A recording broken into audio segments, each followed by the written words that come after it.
السلام علیکم ورحمۃ اللہ وبرکاتہ۔ ناظرین و سامعین، آج کی اس ویڈیو میں آپ کو کئی تازہ ترین خبروں سے آگاہ کرنے جا رہا ہوں۔ آپ سے درخواست ہے کہ اس ویڈیو کو مکمل دیکھیں اور ویڈیو کے نیچے سبسکرائب والے آپشن پر کلک کر کے اس چینل کو سبسکرائب ضرور کر لیجئے گا۔ آج All India Muslim Personal Law Board کی جانب سے ای میل کی تعداد شائع نہیں کی گئی ہے۔ وہیں آج صبح 10 بجے سے All India Muslim Personal Law Board کی تجویز پر امارت شریعہ بہار، اڑیسہ، جھارکھنڈ و مغربی بنگال کے امیر شریعت حضرت مولانا سید احمد ولی فیصل رحمانی صاحب کی صدارت میں بابو سبھاگار آڈیٹوریم نست گاندھی میدان میں جاری ہے۔ اس کانفرنس میں بہار، اڑیسہ، جھارکھنڈ و مغربی بنگال کے معززین، علماء، ائمہ و خطباء ہزاروں کی تعداد میں تشریف لائے ہیں، اور اس پروگرام میں All India Muslim Personal Law Board کے جنرل سیکریٹری حضرت مولانا محمد فضل الرحیم مجددی صاحب بھی مہمان خصوصی کی حیثیت سے تشریف فرما ہیں۔ کانفرنس ہال میں 10,000 کی گنجائش تھی۔ کانفرنس ہال پوری طرح بھر گیا تھا۔ اس کے علاوہ بازو کے ایک بڑے ہال میں بھی پروجیکٹر کے ذریعے لوگوں کو استفادے کا موقع دیا گیا، اور الحمدللہ ایک بڑی تعداد پروجیکٹر کے ذریعے اس پروگرام کو براہ راست سماعت کر رہی ہے۔ انشاءاللہ یہ کانفرنس دوپہر 2 بجے ختم ہوگی۔ اس کے بعد پریس کانفرنس کا بھی نظم رکھا گیا ہے، اور بعد نماز مغرب معہد عالی اسلامی میں تحفظ مدارس کے عنوان پر عظیم الشان کانفرنس ہوگی۔ وہیں دوسری جانب آسام میں پولیس فائرنگ میں 2 بے گناہ مسلمان کی موت۔ مولانا بدر الدین اجمل نے سرکار کے رویے کو افسوسناک قرار دیا۔ آل انڈیا یونائیٹڈ ڈیموکریٹک فرنٹ کے قومی صدر و سابق رکن پارلیمنٹ اور جمعیت علماء صوبہ آسام کے صدر مولانا بدر الدین اجمل نے آسام کے کامروپ ضلع میں پولیس کی فائرنگ میں 2 بے گناہ مسلمانوں کی ہلاکت اور اس پر ریاست کی بی جے پی سرکار کا ظالمانہ رویہ، اس کی سخت مذمت کرتے ہوئے اسے انسانیت کو شرمسار کرنے والا واقعہ قرار دیا ہے۔ مولانا نے کہا کہ یہ وہ لوگ تھے جو سرکار کے ذریعے اپنے گھروں کو توڑے جانے کی مخالفت میں احتجاج کر رہے تھے۔ اسی درمیان پولیس سے جھڑپ ہو گئی اور پولیس نے ان پر گولی چلا دی، جس میں 2 مسلم نوجوانوں کی جان چلی گئی۔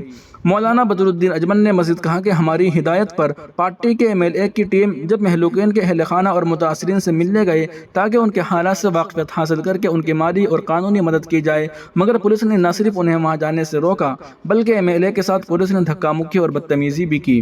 افسوس کی بات یہ ہے کہ ریاست کے وزیر اعلیٰ خاطی پولیس والوں کی سرزنش کرنے اور ان کے خلاف کارروائی کے بجائے بیچارے غریب متاثرین کو ہی سنگین نتائج کی دھمکیات دے رہے ہیں۔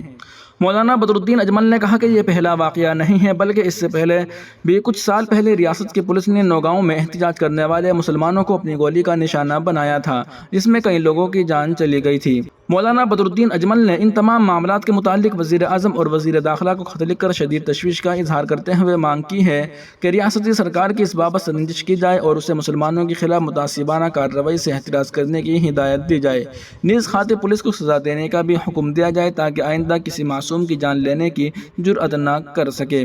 مولانا بدر الدین اجمل نے کہا کہ یہ سب کو معلوم ہے کہ آسام میں ہر سال سیلاب آتا ہے اور گاؤں کا گاؤں ندی میں بہہ جاتا ہے۔ اس کی وجہ سے ہر سال لاکھوں لوگ بے گھر ہو کر کہیں نہ کہیں سرکاری زمین پر پناہ لینے پر مجبور ہوتے ہیں، کیونکہ ان کے پاس کوئی دوسری جگہ نہیں ہوتی۔ ایسے میں سرکار کی ذمہ داری ہے کہ ان متاثرین کی بازآباد کاری اور ان کے گھروں کو مہیا کرانے کا انتظام کرے، کیونکہ بے گھر غریب لوگوں کے لیے گھروں کا انتظام کرنا سرکار کی ذمہ داری ہے، مگر آسام کی ریاستی سرکار اس کا بالکل الٹا کر رہی ہے۔ چنانچہ غریب پناہ گزینوں کے گھر پر بلڈوزر چلا رہی ہے اور ان کے لیے کوئی بھی متبادل جگہ کا انتظام نہیں کر رہی ہے۔ مولانا بدر الدین اجمل نے کہا کہ شرمناک بات یہ ہے کہ غریبوں کو اجاڑ کر بڑے بڑے صنعت کاروں کو جگہ دینے کی تیاری چل رہی ہے۔ مولانا نے کہا کہ انسانیت بیزار آسام سرکار مسلم دشمنی کا کوئی بھی موقع ہاتھ سے جانے نہیں دیتی ہے۔ چنانچہ اس میں بھی انہوں نے اسی جگہوں پر بلڈوزر چلایا ہے جہاں غریب مسلمان بڑی تعداد میں سیلاب کے ستم ظریفی سے مجبور ہو کر آباد ہو گئے ہیں، جبکہ ان جگہوں کو چھوڑ دیا جا رہا ہے جہاں غیر مسلم آباد ہیں یا بڑے بڑے صنعت کاروں کا ناجائز قبضہ ہے۔ مولانا بدر الدین اجمل نے کہا کہ ہم سڑک سے لے کر آسام تک اور عدالت میں بھی ریاستی سرکار کے ظلم کے خلاف لڑائی کو جاری رکھیں گے۔